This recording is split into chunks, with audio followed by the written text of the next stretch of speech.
Hi all. இன்றைக்கி அடிக்கிற வெயிலுக்கு குளு குளுன்னு ஒரு குல்ஃபி ரெசிபி தான் பார்க்க போகிறோம். மலாய் குல்ஃபி எப்படி செய்யுதுன்னு பார்க்கலாம் வாங்க.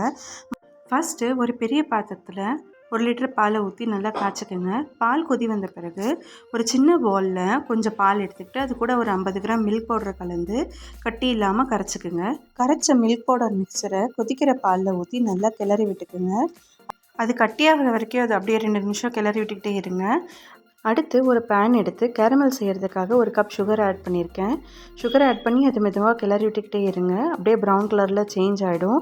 இந்த காய்ச்சின கேரமலை எடுத்து கொதிச்சுட்டு இருந்த பால் மிக்சரில் அப்படியே எடுத்து ஊற்றுங்க. கேரமலில் பாலில் ஊற்றும் போது கவனமாக ஊற்றுங்க. கேரமல் சூடாக இருக்கிறதுனால பால் பாத்திரத்தை விட்டு வெளியே வந்துடும். 2 நிமிஷம் இந்த மிக்சரை நல்லா கிளறி விட்டுட்டு அது கூட வாசனைக்காக கொஞ்சம் ஏலக்காய் பொடி, அப்புறம் கொஞ்சம் ட்ரை ஃப்ரூட்ஸ் இதெல்லாம் கலந்து நல்லா ஆற விட்டுடுங்க. நல்லா ஆறின பிறகு இந்த மிக்சர் நல்லா கட்டி ஆகிடும். அதுக்கப்புறம் இதை எடுத்து இந்த குல்ஃபி மோல்டில் ஊற்றிக்கோங்க. ஊற்றி 8 மணி நேரம் ஃப்ரிட்ஜில் வைங்க. குல்ஃபி மோல்டு இல்லைன்னா கேஸில் ஊற்றி கூட நீங்கள் வச்சுக்கலாம். இப்போது இதை நான் 8 மணி நேரம் ஃப்ரீசரில் வைக்க போகிறேன்.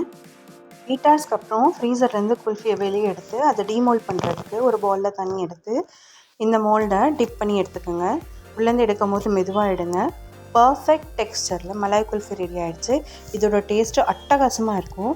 இந்த சம்மரில் உங்கள் குழந்தைங்க, ஃப்ரெண்ட்ஸ் அண்ட் ஃபேமிலி எல்லாருக்கும் இந்த மலாய் குல்ஃபி செஞ்சு கொடுத்து என்ஜாய் பண்ணுங்கள். இந்த ரெசிபியோட டீட்டெயில் வீடியோ மன்சூஸ் டைரின்ற சேனலில் இருக்குது. மறக்காமவே பாருங்கள். என் சேனலை சப்ஸ்கிரைப் பண்ணுங்கள். பாய்.